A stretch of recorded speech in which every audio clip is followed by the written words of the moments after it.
Okay, now what we're going to do is we're going to actually change the value held in the input field called first, and we're going to change it to whatever we want. So we're going to go equals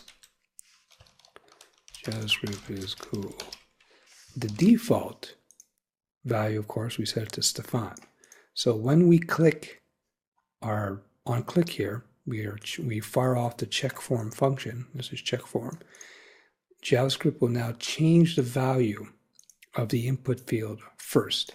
So and we'll change it to this text here, of course. So let's try that out. So here's our form, default value is Stefan. So let's see what happens. JavaScript is cool. So we're moving right along here. We're learning how it's pretty easy actually to use JavaScript to check to see what's going on. And we can identify form elements, type they are.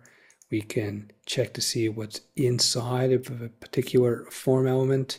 And we can actually change its value all dynamically using JavaScript. So let's try something very cool. Maybe we could, let's autofill a value as the browser loads up. So let's try something like this. We'll say input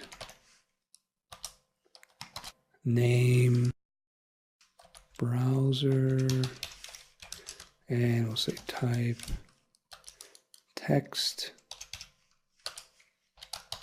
All right, so we got an input type browser.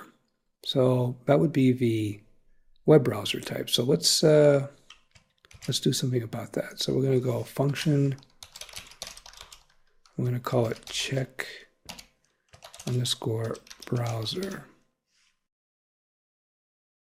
So to figure out what browser the person is using who's visiting this particular page, we have to jump up and use the navigator object. So we go to our object hierarchy. We're going to go way up the stack, right to the top level, navigator object. And in there is a property called app name.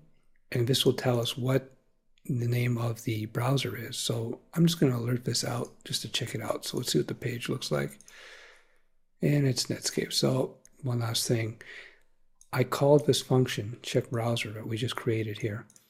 I called it on the onload of the page. So as soon as the page loads, it checks the browser and it alerted us what was going on here. Now what's interesting, let's actually load this up. Defaults to Stefan here, right? Our default value of this text box here. Now watch the down here, Stefan. Yeah, first name Stefan. Now watch this. Now if I click the check form, never did. There we go. JavaScript is cool. Now if I reload the page, it doesn't change back for some reason. That's kind of a bug if you ask me, because I set the default value for this input to Stefan. So this is very annoying. So what we're going to do, a little bonus here. On the onload, cut and paste this. I'm going to say, no. Listen, when the page loads, we're going to run check browser. And one of the things I want to make sure that this form field with the name of first, this one right here, has a value of Stefan, no matter what. So this is saved. Let's check her out. And we reload. See, it changed back to Stefan for us this time. Kind of cool, right? So I'm hoping you're starting to see how you have a lot of control over what's going on in a page with JavaScript. So let's get rid of this browser here. So what I want to do now is I want to take this value of browser and I want it to apply to this particular element here. So we're going to just do that. I'll just cut and paste here because cut and paste is our friend. So I'm going to go document.sendmail, not first, but I'm going to say browser.value. See, browser. Let me just scroll this a little bit here so you can see. Input name browser. So I'm going document.sendmail. This is the name of our form, sendmail. And this is the browser field, input box, browser. And I want to say make its value our browser. So like that. Remember, because this is a variable, which we declared here, we do not put this in quotes. If it was just text, we have to put it in quotes like we've done here. So I'm just going to do that. It worked before, but, you know, JavaScript is being forgiving. Just end it like this. If you skip a line, it's no problem, but just to be safe, always end your statements with semicolons, as I've done here. So let's see how this looks on the page. Refresh. And, yeah, right. 0. Oh, it already did it for us. Right? Our name, Netscape. Check form. JavaScript is cool. So we're filling in values. We're automatically grabbing information about the person's browser.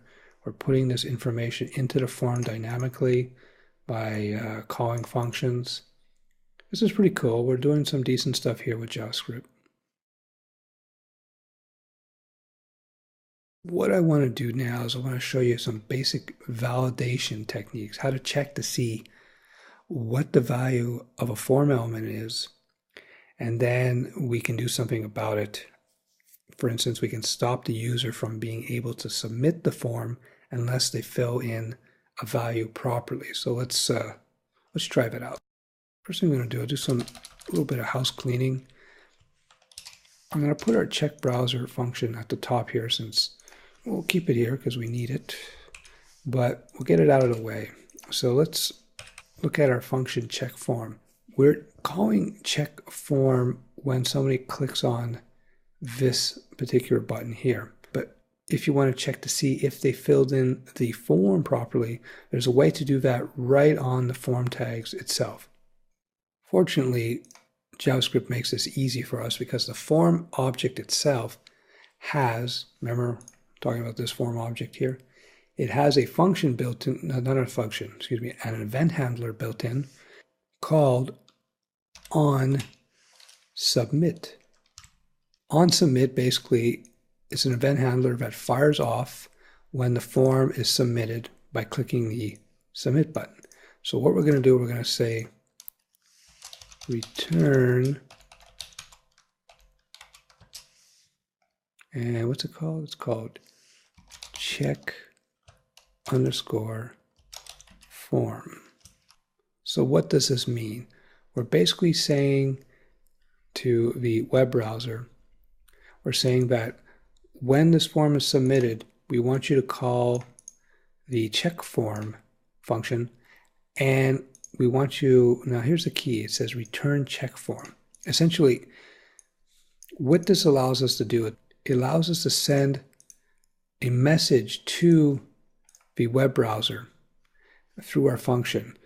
Remember when I told you that functions can return information back to the whatever is calling the function, if you recall in earlier videos? If you're not sure, well, we'll get into it now, so it should come clear to you. So this is very important, this keyword here, because this will allow us to control whether or not this form actually gets submitted or not. Let's just jump into this. So I'm going to show you how this works. So we're going to need to use a conditional statement. We're going to use an if, and we're going to use return. So watch this. So let me just write it out, and hopefully it will become more clear to you guys as we write it out. So let's go if text box dot value. Oops, let me put this into view here so you can see everything. My apologies. So, okay, I've commented this out, so the value may not be Stefan when the page reloads, but we're going to do this, so just bear with me. So we're going to go alert, and we're going to say textbox.value. See what happens now. Okay, so the form was submitted, right? Because the process form.php was the target. And the form was submitted because the value was Stefan. So let's change it to, or we can just even remove 2 letters here. Refresh. See, it doesn't refresh, right? And as you can see, it keeps submitting the form, right? We know we submitted a form because you see it goes to process form, process-form.php, which is our target attribute here, right? Process-form. So let's now uncomment this, and we're going to change it to Neok. Okay, I like Neok better. So what's going to happen, or at least it should happen, is when the browser loads, it's going to change the value of this input box called, named first, to Neok. And then this function will be called when we hit submit, right? Because we're saying on submit, return check form. And check form will run, and we'll see that indeed that the value of text box is not equal to Stefan. So the alert will fire off, and the form will not be sent out because we say return false. So the on submit, when we say return, it has to return true. It has to, we would say true, true or false. If it said true, if I put return true, this would be sent off, but if it's returned false, the browser will stop submitting the form. So anyway, let's take a look and see how that looks. Refresh, submit. That's no good. Why didn't that work? Oh, old form. I have to load the new page. My apologies. There we go. Now that's the proper page. Forms-4, forms-4. Up here you can see it. So let's see what happens. Well, it still went to the next page. So let's see what we did wrong.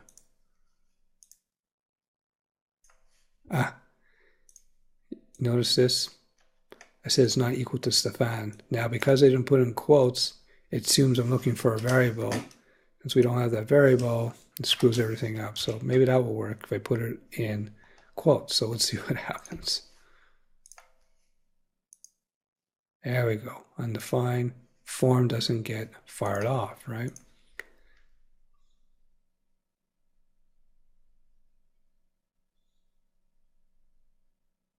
Now, reason we got undefined is because I made a mistake. Well, let me just roll that again. Click undefined, right? And the reason we got undefined in the alert because I said text box that value, but it doesn't know what I told text box was this value here. So we have to change that. We have to go var text box is actually equal to, I was going to do it a complex way. We don't have to. We just need the value. And this is holding the value of text box. So we just go alert text box because text box is actually equal to the value. I hope that makes sense. So let's try that again. Here we go. Bango. So that's it. Let me explain that last little bit. I wanted to alert the value held in the input box first, which we see down here. Since this variable here, text box, it's actually the value. I'm saying document.sendMail.value, it's equal to this. I say that's equal to text box. So that's why we're getting the value of JavaScript is cool, and because that's what's in here, right? That's why alerting this is kind of redundant. So we don't really need to alert that. So let's save that, try again.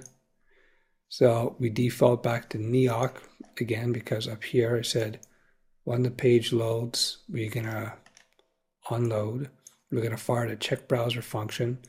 And check browser, first thing it does is actually changes the value of the input box named first to Neok. So if we go back here, refresh, it becomes Neok. We filled in Netscape as before. So let's run let's say we want to submit. JavaScript is cool. That fires off, right? Because we do that right here on check form. We change the value of the checkbox to JavaScript is cool. You know what? I could go on. We're already up to, way over 10 minutes here. So I'm going to stop this video. And in the next video, we're going to continue on from here, exploring JavaScript. My apologies for running on. Nerds can do that. You can just keep going and going and going. I hope as we're running through examples, you're starting to get a better understanding of JavaScript and how it can be used to interact with forms.